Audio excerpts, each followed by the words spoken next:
सम्पूर्णमा स्वागत छ। हामी आइपुगेका छौँ ल्वाङ हैन। ल्वाङ चाहिँ हामीलाई चाहिँ स्वागत गर्दैछ ल्वाङले चाहिँ गेटबाटै है। अनि नमस्ते है सबैजनालाई फेरि। अब हामी चाहिँ आज चाहिँ ल्वाङमा छौँ हैन। यो ल्वाङमा चाहिँ अब आउनको लागि बाटो पनि त्यति गाह्रो हैन, तर मेरो RX 100लाई अतिकति गाह्रो भयो। आधा बाटो चाहिँ ढलन छ भने आधा बाटो चाहिँ कच्ची छ हैन, अफ रोड छ। डट बाइकहरू अनि अलि हुन्छ नि त पावर भएको बाइकहरू राइड हान्दा एकदमै बवाल छ। त्यसपछि वेलकम छ सबैजनालाई हैन। यहाँ चाहिँ खाना बस्नदेखि लिएर सबै सुविधा सम्पन्न ठाउँहरू छ है। हेर्दै गरौँ त, आउनुहोस् त।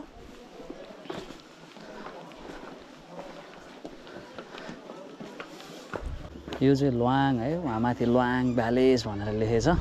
अब हामी चाहिँ प्रवेशद्वारबाट भित्र गइसकेपछि चाहिँ अब हामी चाहिँ ल्वाङको सब जाने विचार गरिसक्यौँ। अब यो गाउँ यस्तो डेभलप भइसकेको छ हैन, यति धेरै पर्यटकहरू आइसकेको छ यहाँनिर हैन। होमस्टेहरू हेर्नु त कत्रो कत्रो घरहरू, त्यो घर चाहिँ ढुङ्गैले बनाएको रहेछ। यतापट्टि ठुल्ठुलो ढुङ्गाहरू छ हैन। घरहरू दामी दामी बनाएको रहेछ। कोही घर चाहिँ अब जीर्ण अवस्थामा रहेछ। बाटो पनि रहेछ, यहाँ सानो बस पनि बस्दो रहेछ। यहाँबाट चाहिँ माछापुच्छी हिमाल चाहिँ राम्रो देखिन्थ्यो, तर आज चाहिँ देखिएन है। अनि यहाँनिर चाहिँ यो ल्वाङको बोर्ड रहेछ। अनि यहाँनिर चाहिँ टक्क भिडियो सिडियो खिच्यो अरे, फोटोसोटोहरू नि खिच्यो होइन। त्यहाँबाट माथि लाग्यो चढ्दो रहेछ त्यहाँ मान्छेको फ्लो त यहाँ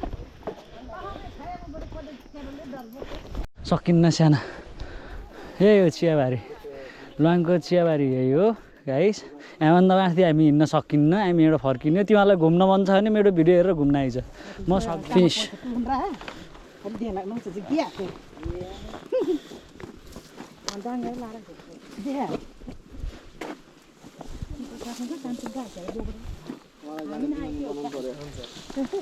फर्केको हामी त टिप्छ होला नि, यो टिपेर त होला नि, न त अनि यो त मान्छे हेर्नलाई मात्रै त कहाँ राख्यो होला त नि, टिप्न पनि टिप्छ नि।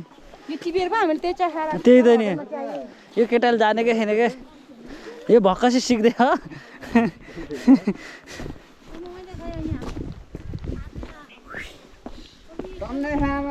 हामी त फर्किदियो।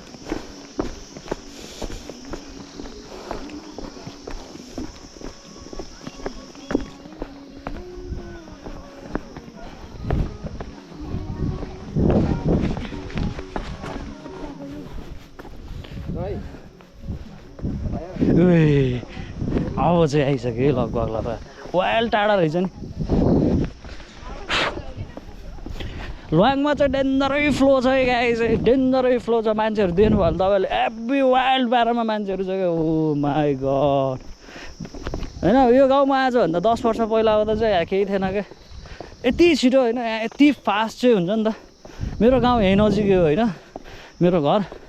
तर म चाहिँ यहाँ चाहिँ टाइममा आइरहेको थिएँ होइन। पहिला त झन् बाटो नि वाइल्डै थियो है। त्यति बेला मैले चाहिँ हन्डा बाइक चलाउँथेँ। त्यो बेलामा चाहिँ यताबाट जाम है भाइ, कि यताबाट गएर त्यहाँ बसेर एक गिलास सेट्टा नजाने।